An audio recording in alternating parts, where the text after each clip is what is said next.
Why will no Trumpanzees desert their Trump, no matter what? Here's why. Back in 1980, Ronald Reagan did something utterly despicable.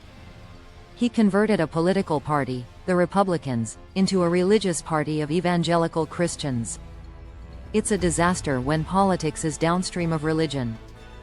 It automatically makes politics extreme.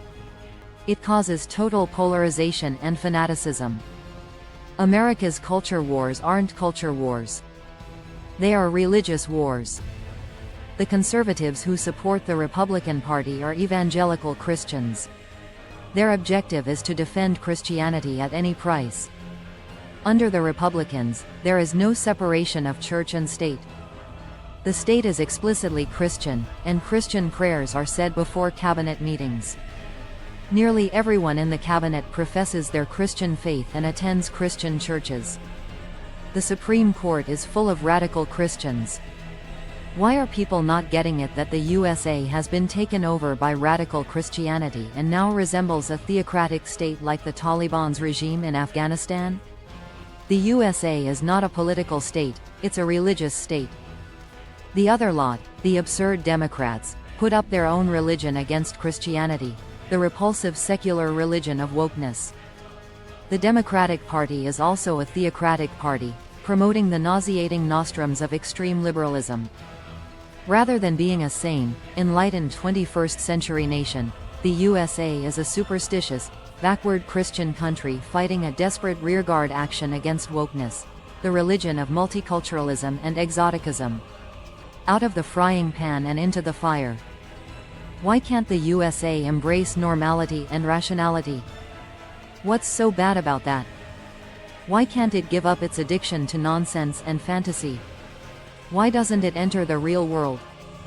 Because it's full of pathological narcissists. The USA now revolves around delusional grandiosity. The Christian crazies regard Trump as providential, as the Messiah sent by their non-existent God. Any God that chooses Trump as his Messiah is self-evidently the devil. But, of course, Christianity has always been Satan worship. Only a satanic religion claims that murdering your son as a test of your blind obedience is the way to go. Jesus H. Christ said that all rich people go to hell, camels, and the eye of the needle, and all that. But obviously American Christians didn't get the memo, or misread the New Testament and thought that only billionaires get into paradise. Maybe there are a lot of typos in the American version of the Bible where they get confused and think it's about the rich and powerful rather than the poor and weak. I'm pretty sure that Jesus H. Christ's Beatitudes are the opposite of everything believed by Trump, the Republican Party, conservatives, and evangelical Christians.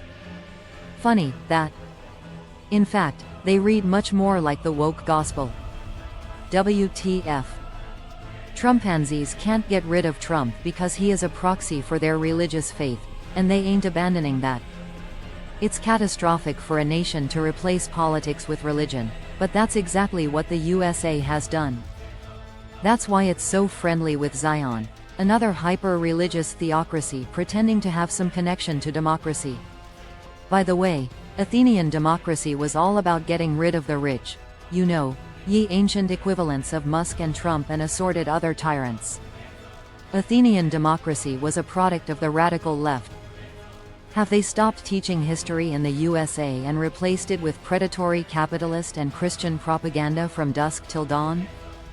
America now has to actively get rid of Christianity and wokeness and try to become sane. But don't hold your breath. This madness is strong, deep, and enduring.